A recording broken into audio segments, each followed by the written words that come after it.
Tonight, we have a special report. We're going inside the wire to investigate a danger that's hiding in plain sight. It's a threat that doesn't lurk when a plant is at its prime, but in its final days. Just think about that for a second.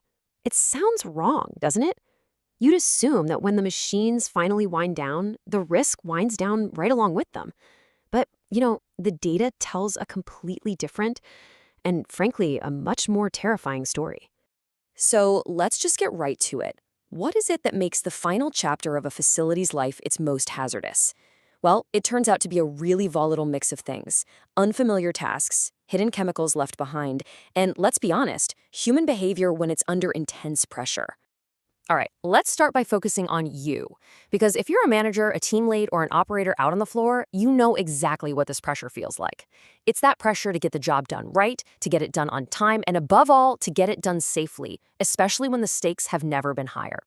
You've got a whole book of rules, right? Procedures for every single day that plant is humming along. But what about the day you have to take it all apart? The day you're cleaning out tanks that maybe haven't been touched in years? Yeah. That's usually where the rulebook ends. And it's exactly where the real risk begins. And here's the thing, you're not alone in facing this. C.W. Sigmund, a real veteran of emergency services, he puts it plainly. The moments of transition, startup and shutdown, those are the times when things are most unstable. It's a huge industry-wide challenge, and that means we're all confronting this thing together. Okay, so to really, truly understand the stakes here, we have to look at what happens when these non-standard days go horribly, horribly wrong. Because it's actually inside these tragedies that we find the lessons we need to prevent the next one. 2. That number represents the lives that were lost at the Catalyst Refiners plant in West Virginia. 2 people gone. And not during some complex, high-stakes production run, but during cleanup. Now, look at the timeline here. What is just absolutely terrifying is the speed. At 9:30 in the morning, workers are doing what they thought was a standard cleaning job, but within 1 single minute, a full-blown emergency is declared. By the time first responders get there, just 20 minutes later, the damage is already done. 2 dead, 1 critical, and almost 24 people hospitalized. So what happened? Investigators say a violent reaction between these 2 chemicals created a toxic gas. But the key phrase in their report is this: instantaneously overcame. There was no time to react, no chance to escape. A so-called routine task became a fatal event in just a matter of seconds. An unseen chemical reaction is horrifying, no question. But what if the greater danger isn't actually hidden away in some tank? What if it's happening in plain sight? What if it's found in the procedures we can all see, but we still choose to ignore? This twisted metal, this is what was left of a nearly 6,000-pound pressure vessel from the Bayer CropScience facility, also in West Virginia. This wasn't just some leak. This was a violent explosion that killed 2 employees and launched debris hundreds of feet into the air. So how does something like this even happen? How does a 5,700-pound vessel just explode? Well, investigators found a fatal gap between the procedure as it was written down and the procedure as it was actually being performed. See, the written procedure had safety interlocks designed to prevent this exact type of runaway reaction. But in practice, supervisors would commonly leave their passwords logged in so operators could bypass those safety systems, all just to get the process moving a little bit faster. It was a known shortcut that became a deadly routine. We've just seen the devastating cost of failure, but now I want us to look at the blueprint for success. Because these tragedies, they're not inevitable. They're absolutely preventable. So let's talk about Ciba Clayton, a massive chemical site in the UK that had been operating for over 130 years. When they decided to undertake the largest demolition project in their company's entire history, the result was just astounding. 0 accidents. How on earth did they do that? And more importantly, how can we do that too? Well, it all started with intention.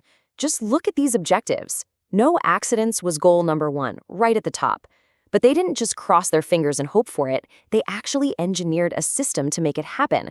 They planned to identify every single residual hazard, to use systems they could prove were safe, and to ensure a crystal clear, safe handover to their contractors.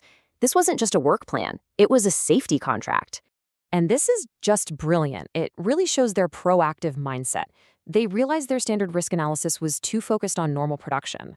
So they created new tools, like something they called the transfer safety stop, a specific checkpoint to force people to ask crucial questions before any non-routine transfer. Questions like, what happens if these two chemicals mix? Is the stuff that's left over safe? They built a system specifically designed for the unknowns of a shutdown. They literally planned for the unexpected. So, all of this brings us right back to you. Armed with these hard-learned lessons, what are the concrete actions you can take right now to make sure your facility's final chapter is a safe one? Here it is. This is your verification checklist, built from the tragedies and successes we've just talked about. First, develop decommissioning specific risk assessments. Ask yourself, are your risk plans built for this unique job, like SIBA's were, or are you just applying old production rules to a demolition project? Second, validate all procedures and interlocks. Have you walked the floor and confirmed that safety interlocks are active and are never bypassed, avoiding that exact deadly error from buyer? This is absolutely non-negotiable. And third, ensure flawless shift handovers and hazard knowledge. Remember, the bear explosion was partly caused by a breakdown in communication between shifts. Does every single person on site, from your team to the newest contractor, understand the specific chemical risks of the cleanup itself? This is how you stop a surprise reaction like the one at catalyst refiners before it ever starts. Following a checklist like that is a critical, life-saving step. But our work here, it isn't just about process. It's really about perception. Just think about it. That decision to bypass a safety interlock, the failure to communicate a critical step at a shift change, the assumption that a simple cleaning task is routine. These aren't just procedural failures, are they? They are failures of perception. They're born from a belief that the risk is lower than it actually is. So the question we have to ask is, what other fatal assumptions are we making every single day? This has been a special report from the Human Error News Network. We investigate the patterns behind human error, not to place blame, but so that together we can build a safer future.